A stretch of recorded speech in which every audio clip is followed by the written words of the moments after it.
जब आसमान में हुआ प्लेन का पक्षियों से सामना। दोस्तों, क्या आपने कभी प्लेन राइड की है? प्लेन राइड कितनी ज्यादा स्मूथ होती है। हम आसपास की खिड़कियों से नीचे नजर आने वाली नदियों को, पहाड़ों को और बादलों के नजारों का लुत्फ उठा रहे होते हैं, यानी कि सब कुछ बेहतरीन। लेकिन क्या हो अगर यही बेहतरीन एक बहुत बड़े दुख में बदल जाए? कोई प्लेन अपने रास्ते में जा रहा हो और उस पर खतरा मंडराने लगे। आप पूछेंगे कैसा खतरा? चलिए आप सोचिए कैसा खतरा। क्या हाईजैकर्स, या फिर फ्यूल खत्म, या फिर चिड़ियों का झुंड? अब भला चिड़ियों के झुंड से कोई प्लेन कैसे खतरे में आ सकता है? अगर आप ऐसा सोच रहे हैं तो आप पायलट स्लेन बर्गर के बारे में नहीं जानते। कौन थे ये? एक पायलट थे जिनके प्लेन पर बीच आसमान में पक्षियों के झुंड ने हमला कर दिया था और फिर इनका प्लेन क्रैश की स्थिति में आ गया था।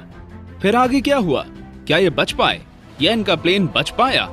अगर आप ये सब जानना चाहते हैं तो वीडियो को पूरा जरूर देखें।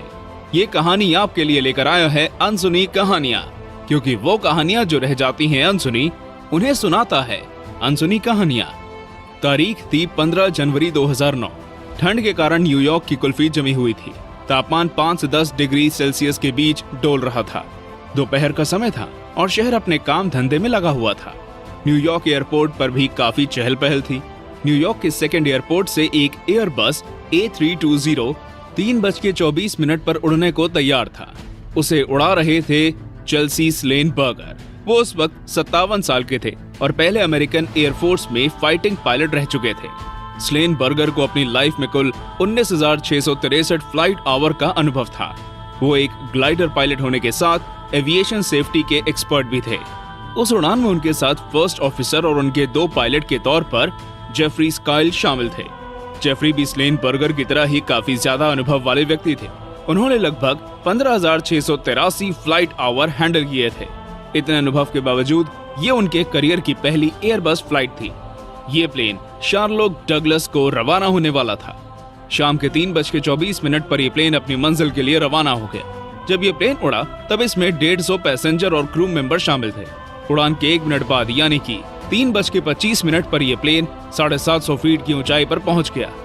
दोस्तों, मैं आपको एक्यूरेट टाइम बता रहा हूं ताकि आगे आपको वीडियो देखकर समझ आए कि केवल 10 मिनट में क्या से क्या हो सकता है। और हाँ, जिंदगी बदलने के लिए केवल 10 मिनट ही काफी होते हैं। प्लेन सेकंड दर सेकंड अपनी मंजिल की तरफ आगे बढ़ रहा था। जब प्लेन चला तब प्लेन के कंट्रोल जेफरी स्काइल के पास थे। उन्होंने फ्लाइट कंट्रोल को मैसेज करके कहा कि सब कुछ सामान्य है और वे आगे बढ़ रहे हैं।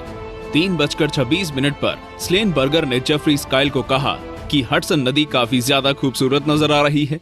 स्लेन बर्गर और जेफरी उस वक्त ये नहीं जानते थे कि नदी उनकी जिंदगी में क्या महत्व रखने वाली है। प्लेन उस वक्त 2,818 फीट की ऊंचाई पर था और 316 फीट प्रति सेकंड की रफ्तार से आगे बढ़ रहा था। तभी अचानक कुछ ऐसा हुआ जिसे देखकर दोनों ही पायलट चौंक गए। प्लेन के सामने कनाडा गीज नाम के कुछ पक्षी आ गए। पक्षियों के आने के कारण दोनों पायलट को प्लेन की विंड स्क्रीन पर बस बड़े बड़े पक्षी ही नजर आ रहे थे। कोई भी प्लेन अपने इंजन से आगे की हवा को पीछे खींचकर आगे बढ़ता है। इसी कारण कई सारे पक्षी हवा के साथ दोनों इंजनों के अंदर घुस गए। उनके अंदर जाने के कारण इंजन जाम हो गए और टर्बो फैन ने काम करना बंद कर दिया। उसके बाद एक बड़े धमाके की आवाज के साथ दोनों इंजन डेड हो गए। पायलट इस धमाके को नहीं जान पाए, लेकिन पैसेंजर्स ने धमाके का कारण जानने के लिए जब बाहर देखा तब वो बुरी तरह परेशान हो गए। बाहर आग की लपटों ने इंजन को बुरी तरह से घेर रखा था। उसके बाद पूरे प्लेन में फ्यूल की गंध फैल गई और पायलट को भी इस बात की खबर हो गई। दोनों ही इंजनों ने काम करना बंद कर दिया था, जिस वजह से पायलट जेफरी काफी ज्यादा परेशान हो गए। वो लगातार दोनों इंजन को रीस्टार्ट करने की कोशिश कर रहे थे, जो कि होना असंभव था। उन्हें बेकार की कोशिश करते हुए देख स्लेन बर्गर ने फ्लाइट का कंट्रोल अपने हाथ में ले लिया। इंजन जल जाने के बावजूद प्लेन पर कोई खास फर्क नहीं पड़ा और वे लगातार क्लाइंब कर रहा था, यानी कि ऊपर की तरफ बढ़ता जा रहा था। लेकिन ये ज्यादा देर तक नहीं होने वाला था और प्लेन को नीचे ही आना था। ये बात दोनों पायलट जानते थे। इंजन के जलने के बाद प्लेन ने 19 सेकंड तक क्लाइंब किया और दोस्तों, प्लेन 3060 फीट की ऊंचाई पर पहुंच गया। प्लेन में इंजन होता तो ये कोई बड़ी ऊंचाई नहीं होती, लेकिन बिना इंजन वाले प्लेन के लिए ये हाइट मौत के दरवाजे से कम नहीं थी। 3060 फीट की ऊंचाई पर पहुंचने के बाद प्लेन 390 किलोमीटर प्रति घंटे की रफ्तार से नीचे की तरफ गिरने लगा। प्लेन ने जैसे ही नीचे गिरना शुरू किया, स्लेन बर्गर ने फ्लाइट कंट्रोल को मैसेज किया, कहा कि हम अपने दोनों इंजन खो चुके हैं हम लगौजिया एयरपोर्ट वापस आना चाहते हैं। दोस्तों, न्यूयॉर्क सिटी के एयरपोर्ट का नाम लगौजिया है।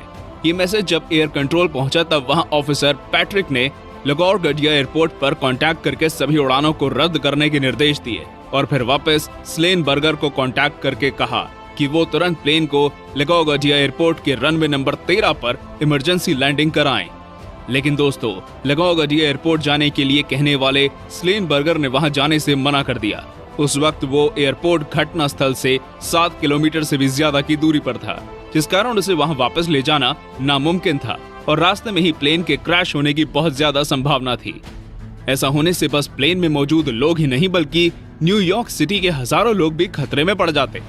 न्यूयॉर्क वापस ना जाने पर स्लेनबर्गर ने कंट्रोलर से कहा कि उन्हें न्यू जर्सी के लिए एयरपोर्ट पर लैंडिंग करने की परमिशन दे दी जाए।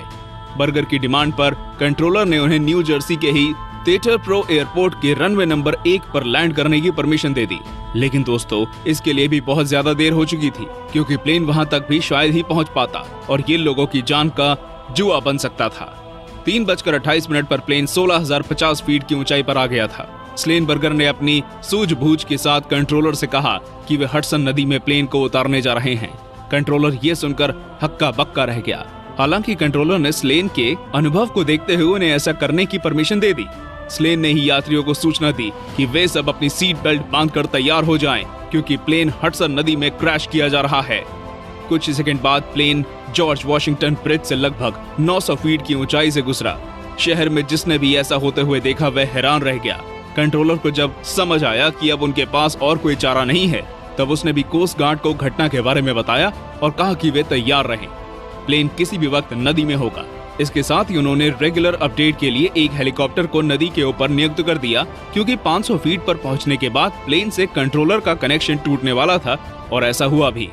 कनेक्शन टूटने के बावजूद पहले से की गई तैयारियों के बलबूते कंट्रोलर को पता चलता रहा कि प्लेन की स्थिति क्या है। और दोस्तों, बर्ड स्ट्राइक के कुल 4 मिनट बाद यानी कि 3:31 पर प्लेन को नदी में उतार दिया गया। प्लेन ने जब हडसन नदी के मिडल में क्रैश किया तब इसकी रफ्तार लगभग 230 किलोमीटर प्रति घंटे से भी ज्यादा थी। ये कितना खौफनाक है ये आप सोचकर ही अंदाजा लगा सकते हैं। ये मंजर और भी ज्यादा खौफनाक हो सकता था, लेकिन खुशकिस्मती के कारण ये प्लेन डूबा नहीं। प्लेन ने बिल्कुल सटीक किसी रनवे की तरह लैंडिंग की और डूबने की बजाय पानी की सतह पर ही तैरने लगा। पानी में लैंड करते ही स्लेनबर्गर दोबारा से चौकन्ने हो गए। उन्होंने फटाफट यात्रियों को बाहर निकालने के निर्देश दे दिए। क्रू मेंबर्स ने प्लेन के आगे वाले दरवाजे से लोगों को बाहर निकालना शुरू कर दिया। बाहर पैसेंजर भी कोस्ट गार्ड की मदद से सुरक्षित ढंग से किनारे तक पहुंच रहे थे। सब कुछ सही चल रहा था। तभी एक परेशान और डरे हुए पैसेंजर ने प्लेन के पीछे का दरवाजा खोल दिया। दोस्तों, प्लेन के पीछे वाला हिस्सा बुरी तरह से पानी में डूबा हुआ था और पानी में डूबे होने के कारण दरवाजा खोलते ही प्लेन में पानी भरने लगा।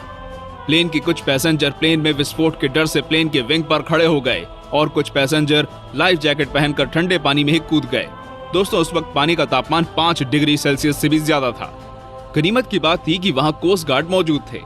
ऐसी डरावनी हालत में कोई और पायलट होता तो वो अपनी जान पहले बचाता, लेकिन स्लेनबर्गर प्लेन के अंदर ही मौजूद रहे और प्लेन खाली होने के बाद ही वहां से निकले। प्लेन खाली होने के बाद सबके निकलने के बाद स्लेनबर्गर ने खुद 2 बार पूरे प्लेन को चेक किया ताकि कोई बाकी न रह जाए। ये करने के बाद स्लेनबर्गर बाहर आए और किनारे पर गए। इस घटना में केवल 5 लोग बुरी तरह जख्मी हुए और लगभग 78 लोगों को छोटी छोटी चोटों का सामना करना पड़ा। एक पैसेंजर की आंख को जेट फ्यूल के कारण काफी नुकसान पहुंचा, हालांकि वो पैसेंजर चश्मा लगाकर देख सकता है।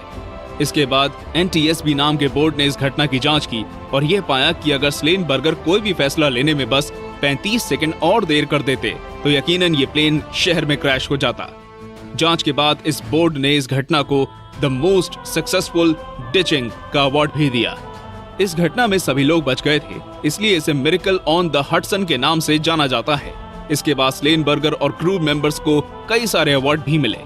तो दोस्तों, ये थी ऐसे प्लेन की सच्ची कहानी जिसे सूझबूझ से मौत के मुंह से निकाल लिया गया। आपको ये वीडियो कैसा लगा हमें कमेंट करके जरूर बताएं। वीडियो को पूरा देखने के लिए आप सभी का बहुत बहुत धन्यवाद।